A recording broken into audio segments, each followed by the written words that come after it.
In 1999, a mostly unknown studio from Norway called Funcom would surprise everyone with a top-tier entry into the dying adventure game genre, The Longest Journey.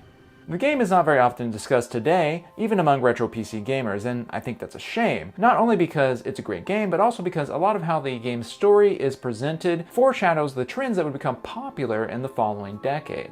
Now, the heart of The Longest Journey is the story, and to be more precise, the characters. Everything revolves around April Ryan, an 18-year-old artist who recently left her small-town home to go to the big city of Newport. April is a top-tier protagonist, one worth mentioning alongside all-time greats like Red Dead Redemption 2's Arthur Morgan and Joel from The Last of Us. I know that might sound a little absurd given how relatively niche The Longest Journey is compared to those big mainstream franchises, but I really do mean it. What makes April a great character is her complex and sympathetic personality. She's strong, vulnerable, clever, naive, brave, and frightened in equal measure, and this combination gives her character a depth that's rather uncommon, even in the narratively driven adventure game genre. Classic leads like Guybrush often choose wisecracking comedy over more serious character development. That is not to say The Longest Journey lacks comedy, however. Balls! We've been nailed, George. Get your ass off the chair. We're going back to work, thanks to this lovely young lady. I also personally find April refreshing in light of the protagonist of some more recent games like, say, Forspoken or the Horizon Forbidden Dawn series. I always feel that those leads are just a little mean-spirited for no particular reason, and sometimes they have trouble expressing their emotions or forming strong connections with the other characters in the game. Listen, okay? I never said I'd help you with anything. Ever. Got that?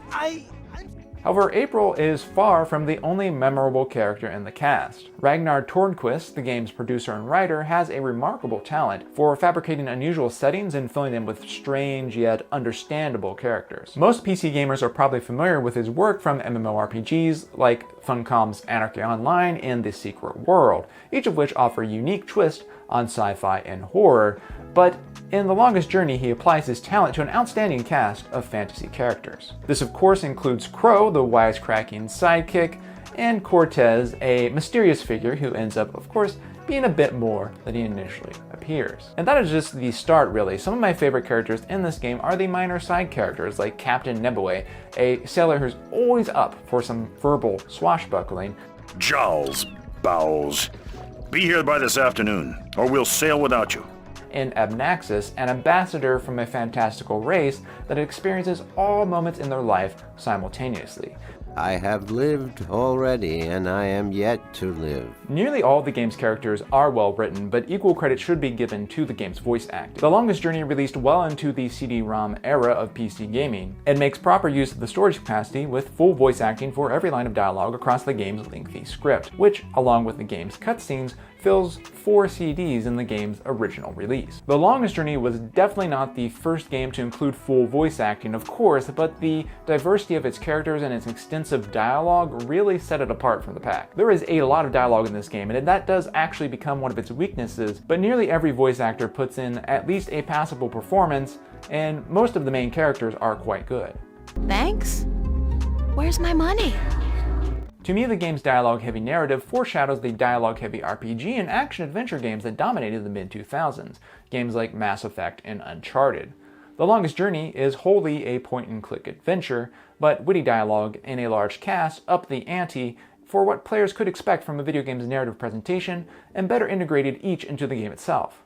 Gaming had openly chased Hollywood production values through the 1990s, pursuing high-budget FMV movies with Hollywood actors, and in the case of games like Night Trap, attempting to ditch rendered graphics entirely for FMV scenes. This effort, for the most part, did not really work out. It failed to improve either sales or the quality of the gameplay. And I think The Longest Journey provides excellent evidence as to why that was true. Instead of focusing on bombastic live-action cutscenes from famous, well-known actors, The Longest Journey is driven by conversations that span large character arcs, and that ultimately proved to be a more successful design direction for narrative games than extensive use of FMV cutscenes. The game's graphics were also spectacular for the era, although this aspect of The Longest Journey is a little bit harder to appreciate for modern players. Installing a high-definition mod helps a ton, and I highly recommend doing that if you want to play the game today. And the spectacular art still comes through in the gorgeous pre-rendered backgrounds, most of which remain wallpaper-worthy. However, the blocky 3D characters and the awkward animations look out of place to modern eyes and often showcase Funcom's mediocre animation and 3D modeling skills at the time. And then there's the cutscenes, which, well, they haven't aged very well.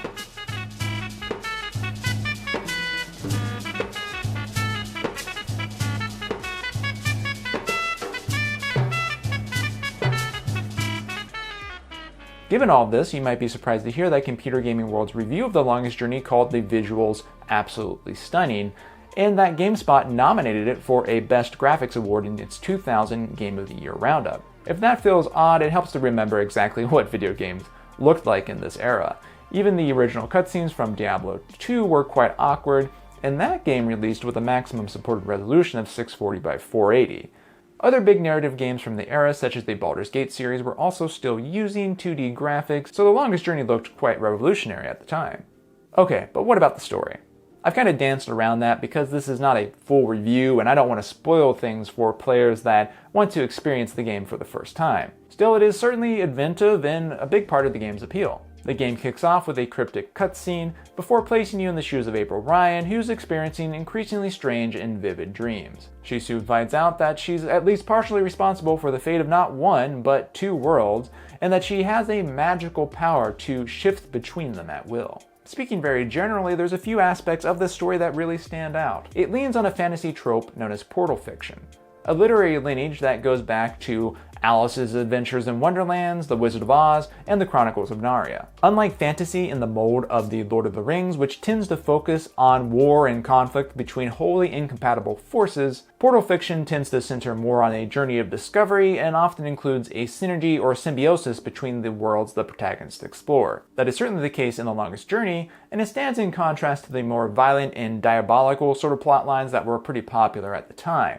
April is basically a pacifist, dispatching only a few foes throughout her journey, and even then only through accidents or tricks. But that is not to say The Longest Journey lacks maturity. In fact, quite the opposite is the case. The game was rated M for mature in the United States, believe it or not, which meant it could not be sold to anyone under the age of 18. If I wasn't such a fucking nice guy, I'd smash your fucking face in, bitch. You're gonna be so fucking sorry you ever fucked with me, April fucking Ryan. A review of the game by Nathan Rawson of ChristianAnswers.net rated it as offensive and concluded that, quote, "As a Christian, I cannot in good conscience recommend this game to anyone under the age of 18. And even then, be careful." However, Nathan also seemed to like the game, giving it a 4 out of 5 for gameplay. The game also includes some fairly mature and sophisticated social commentary that is likely to go over the heads of younger players. And the game's themes continue. The police are the game's only surefire comic relief characters, the only organized religion is greedy and corrupt, and April's story arc is less about fulfilling her destiny and more about facing her fears. The story is extremely subversive on the whole, overturning expectations and mocking established authorities at every turn. Now, while The Longest Journey's story is elaborate, its gameplay is easy to describe. It's a point-and-click adventure game that follows the genre's familiar gameplay loop: exploration and trial and error rewarded by new developments in the game's plot. But while the gameplay is not unusual, the timing of the game's debut does make it a little odd. The December 1999 edition of Computer Gaming World's long-running Top 40 poll lists exactly one point-and-click adventure game, LucasArts' classic Grim Fandango. To put it simply, the adventure game genre was in a bad way, and I actually think The Longest Journey sort of shows why. I thoroughly enjoyed the game and I think its presentation set a high bar for later PC games. But the gameplay itself feels pretty threadbare. The challenge mostly comes from the puzzles, and in classic adventure game style, some of them are just needlessly obtuse. One particular puzzle involving a rubber duck, a key, and a subway tracks is like a highlight reel of the reasons PC gamers became disillusioned by the genre. That is not to say the game isn't fun to play today. I am just saying if you get stuck, do not feel bad about looking up a solution. I also think The Longest Journey is a game that's greatly affected by how player expectations have changed in the last 25 years. It's simply unreasonable to expect modern players to try and puzzle out challenges that can be easily solved by looking them up online. And the game's lengthy blocks of dialogue are really not very compatible with modern attention spans. In 1999, however, attitudes were different. I mean, you couldn't even alt-tab out of a game to reference a guide. you had to focus on the game and the game alone. And when you do, it really does live up to its name, lasting about 15 to 30 hours depending on how quickly you solve the puzzles and also how liberally you use the game's fast forward button. The Longest Journey did receive 2 sequels, and I've yet to play either of them.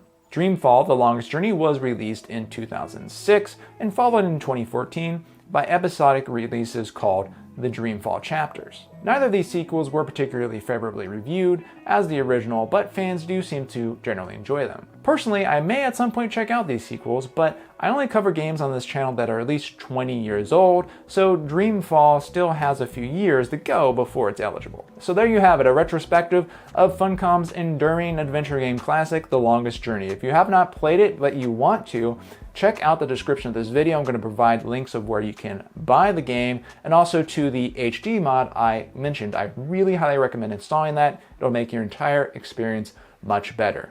Thanks for watching, and I'll see you next time.